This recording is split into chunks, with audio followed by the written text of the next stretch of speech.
Okay guys, this is my '09 G8 base model. Just going to give you a little tour of it. They have power stop brakes and bought new calipers and painted them. It's my buddy's Mustang down the street. You have to forgive him for sounding so awesome. Power stop brakes look awesome. I got 20-inch Camaro rims there. I got 255 35s on the front, and I got 285s 30s 20s on the rear. Pilot Sport AS 3 pluses. Got a good deal on those. I've got the Solo Mach Shorty exhaust with the J pipes. You see the little J pipes there. Got the new white line sway bar end links there. And I got the Pedders sport rides with the Eibach springs. Let's see, looks pretty good. Put the black marker lights in there. If you guys haven't done that, it's a fairly easy mod. I recommend it. They look cool. Oh, let's get some doors open. Got the Air Pro version 1 in this car. I got another base model I'm working on right now.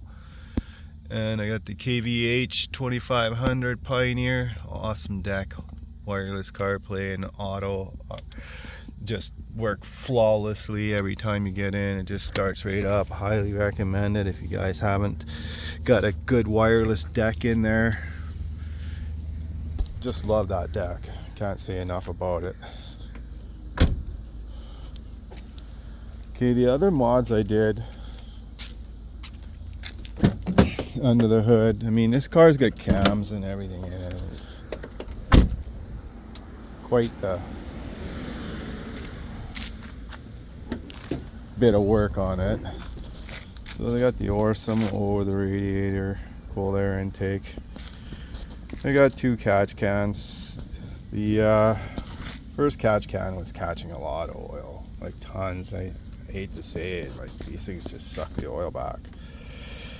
What they do, eh? And so I put the other one on, and I noticed immediately that there was no more oil, period, in the intake.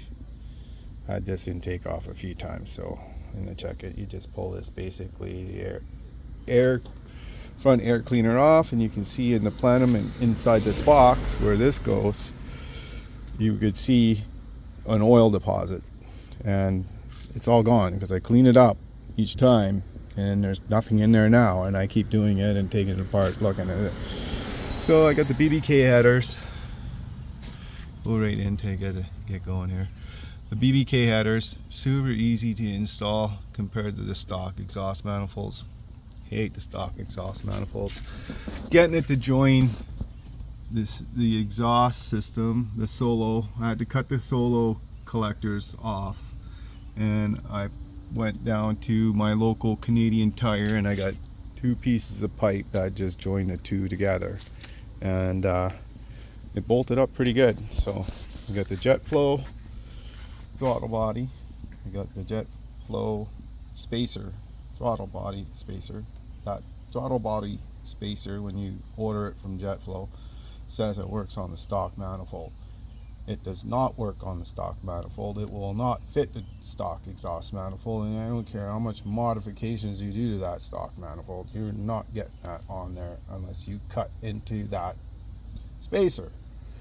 If you're going to do that, you just might as well grab a piece of steel or whatever and make up your own spacer, because it's like fucking expensive, 60 bucks or 70 bucks for that piece of aluminum. I mean, it's probably going to help a little bit, but okay. And another thing is, I've done the timing chains on this car twice. There's a lot of stuff to take off whenever you do these timing chains. maybe one day when I do the next one, I'll video it. I've known a bunch of guys to do it, but they really didn't do it the way that I wanted it done. So maybe I'll do a better video. Okay, well, that's that. I'm going to be continuously updating you guys on this car because it's got to get a tune. And it's got a couple other mods still I gotta do. I gotta put the 327 LSD rear end gear, and I might put the 345. It depends on how much I end up paying. I'm not sure about that yet. And the tune I got already. I didn't really necessarily like it. I'm not gonna dish the guy that did it because I appreciate all the work these tuners can do, because I don't think it's easy, and you're never gonna find somebody that's 100% happy with the tune that they get. The thing about it is, when you're getting a tune and it's tuning and you're not happy with it, you gotta go back to the tuner, and it costs you hundreds and hundreds of dollars to constantly be doing this all the time. And to, you know, you gotta get your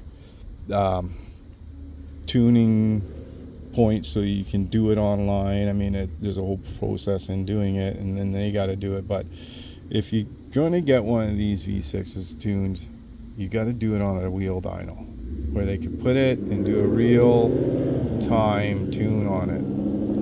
Like I asked Pat G, who's, you know, a pretty good tuner down in the States, if he would remotely tune the car, and he says, you know, I'm gonna have to, you know, respectfully decline, because if I tune it, it's not gonna be 100%, and I don't want to tune and have you, you know, pissed off or, you know, talking trash about me because I did a bad tune or anything like that. So I'm gonna have to respectfully decline, unless you have the car here. You know, hey, if it's here, I'll tune it for you, but if not. So now we gotta rely on remotely tuning the car, which means I gotta stick with somebody that is reputable for these cars. You know, somebody that does the tune on these V6s. And the only guy that I know that can do that, or people, is like Rev High. Yeah, there's a couple other spots, but Rev High's got the reputation for working on these V6s down in Australia, and they actually, you know, have a baseline to start with. They actually work on these cars a lot more, considering the camshafts and the intake come from Australia. You might as well get those guys down there to kind of give it a go. So, but they're incredibly expensive. I think they're $1,200. So I'll have to figure that one out pretty quick. All right, well, back to it.